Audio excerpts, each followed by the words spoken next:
नमस्कार, मी स्वाती पदार्थ रेसिपीज मराठीमध्ये तुम्हा सर्वांचं अगदी मनापासून स्वागत करते।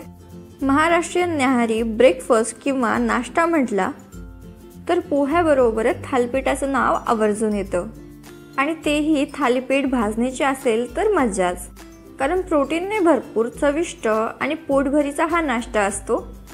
पण बऱ्याच वेळेस आपण थालीपीठाची भाजणी बाहेरून आणतो, पण तुम्ही ही घरी ट्राय केलेली आहे का? तर तीच तर मी तुम्हाला दाखवणार आहे।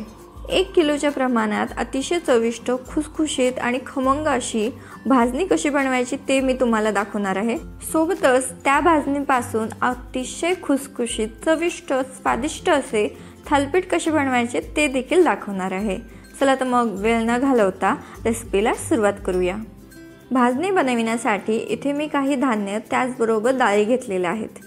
घरच्या घरी अगदी सोप्या पद्धतीने भाजणी बनविण्यासाठी मी तुम्हाला घरामध्ये वरणाची जी नॉर्मल वाटी असते त्याने सर्व साहित्य मोजून सांगणार आहे।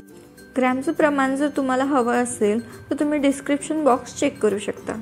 आता भाजणी बनविण्यासाठी सर्वप्रथम इथे मी 2 वाटी बाजरी घेतलेली आहे।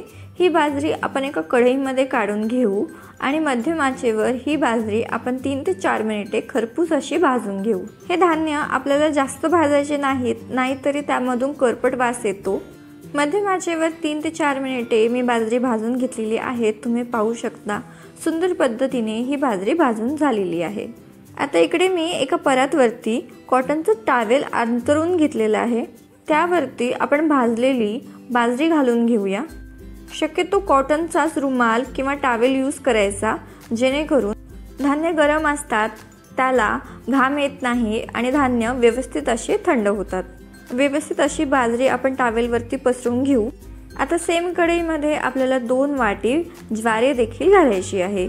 ही ज्वारी देखील आपण 3 ते 4 मिनिटे मध्यम आचेवर व्यवस्थित अशी भाजून घेऊया। काही वेळामध्येच आपली ज्वारी देखील व्यवस्थित अशी भाजून होते। आता हिला देखील आपण टॉवेलवरती पसरवून घेऊया। भाजणी बनविताना सर्व साहित्य आपल्याला मध्यम आचेवरतीच व्यवस्थित असे भाजून घ्यायचे आहेत, जेणेकरून आपली ही भाजणी अतिशय खमंग होते। सेम कढईमध्येच मी आता घेणार आहे 1 वाटी गहू। हे गहू आपल्याला छान फुलेपर्यंत मध्यम आचेवर छान भाजून घ्यायचे। 2 ते 3 मिनिटांमध्ये आपले इथे गहू देखील छान फुललेले आहेत, याला आपण काढून घेऊया। आणि 1 वाटी तांदूळ देखील आपण कढईमध्ये घालून व्यवस्थित असे भाजून घेऊया। तांदळाला जास्त वेळ लागत नाही, 2 मिनिटांमध्येच इथे आपले तांदूळ भाजून तयार आहेत। हे देखील आपण काढून थंड करून घेऊ। आता आपण डाळी भाजून घेऊ। सर्वप्रथम अर्धी वाटी चण्याची डाळ मी कढईमध्ये घालून घेतलेली आहे। चणा डाळ भाजताना थोडासा जास्त वेळ लागतो, 5 ते 6 मिनिटे चणा डाळीला लागतात। मध्यम आचेवर 5 ते 6 मिनिटे चणा डाळ व्यवस्थित खरपूस भाजून झाली की आपण हिला काढून घेऊया।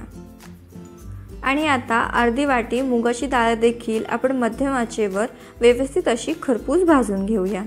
2 ते 3 मिनिटांमध्येच इथे आपली मुगाची डाळ अतिशय खरपूस अशी भाजून होते। ही देखील आपण काढून घेऊया। आणि यामध्ये आपल्याला घालायची पाव वाटी उडदाची डाळ।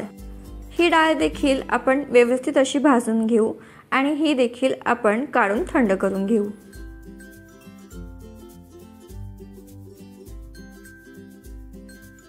याच कढईमध्ये आता आपल्याला भाजायचे अर्धी वाटी अख्खे मूग।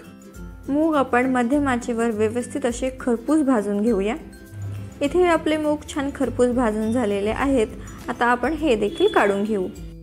आता पाव वाटी धने देखील मी भाजून घेणार आहे।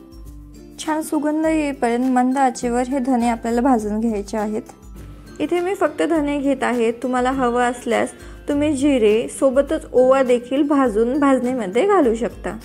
इथे तुम्ही बघू शकता आपले हे धान्य अतिशय खरपूस व्यवस्थित भाजून झालेले आहेत। आता संपूर्ण भाजून घेतलेले धान्य आपल्याला पूर्णपणे व्यवस्थित असे थंड करून मग घ्यायचे। आता जर तुमच्याकडे घरी गिरणी असेल तर तुम्ही गिरणीमध्ये हे धान्य दळून आणू शकता।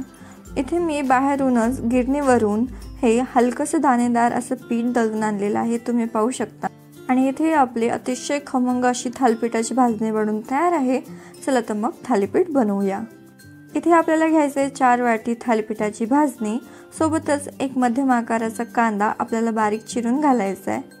1 पाव चमचा ओवा देखील आपण यामध्ये घालूया। 1 चमचा घालायचे जिरे पूड आणि 1 पाव चमचा आपण घालणार आहोत धने पूड। सोबतच काही सुके मसाले देखील आपण यामध्ये घालू। त्यामध्ये अर्धा चमचा लाल मिरची पावडर, 1 पाव चमचा आपल्याला हळद देखील घालायची आहे। थोडंसं मीठ देखील मी यामध्ये घालणार आहे आणि 1 चमचा हिरवी मिरची आणि लसणाची पेस्ट आपल्याला यामध्ये घालायची।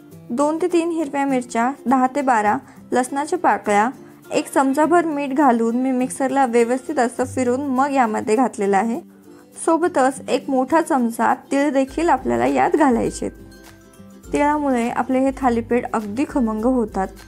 आता एक मेन इन्ग्रेडियंट आपल्याला यामध्ये घालायचे, ती म्हणजे बारीक चिरलेली भरपूर अशी कोथिंबीर। कोथिंबीर अगदी भरपूर घालायची म्हणजे आपले थालीपीठ अतिशय चविष्ट होतात। सर्व साहित्य आपण हाताने सोलून व्यवस्थित असे मिक्स करून घेऊ आणि थोडं थोडं पाणी घालत व्यवस्थित असं थालीपीठाचं पीठ आपल्याला भिजवून घ्यायचं आहे।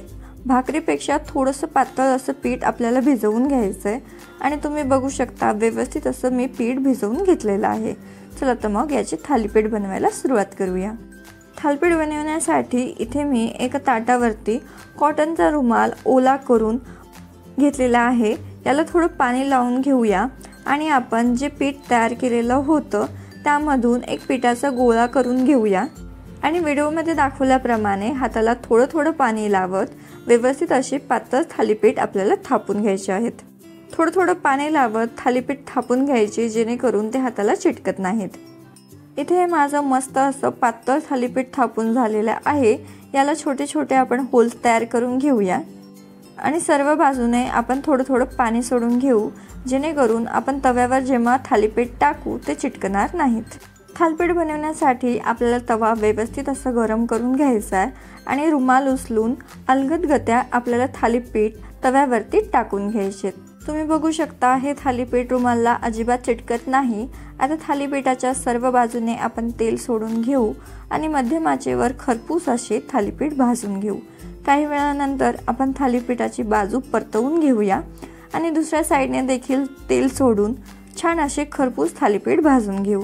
आपल्याला थालीपीठ मध्यम आचेवरतीच भाजायचे आहेत जेणेकरून थालीपीठ छान खमंग आणि खुसखुशीत होतात।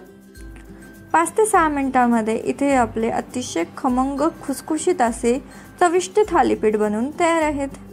घरच्या घरी सात्विक पद्धतीने चविष्ट अशी खमंग खुसखुशीत थालीपीठाची भाजणी बनवून त्यापासून अतिशय चविष्ट असे थालीपीठ बनवून आपले तयार आहेत। तर हे थालीपीठ तुम्ही एकदा नक्कीच ट्राय करा। कसे झाले कमेंट बॉक्सद्वारे आम्हाला कळवा। रेसिपी आवडली असेल तर व्हिडिओला लाईक करा, तुमच्या फ्रेंड्स आणि फॅमिलीसोबत देखील शेअर करा। चॅनलवर नवीन असाल तर चॅनलला पटकन सबस्क्राईब करा। लवकरच भेटूया अशाच एका नवीन रेसिपीसोबत।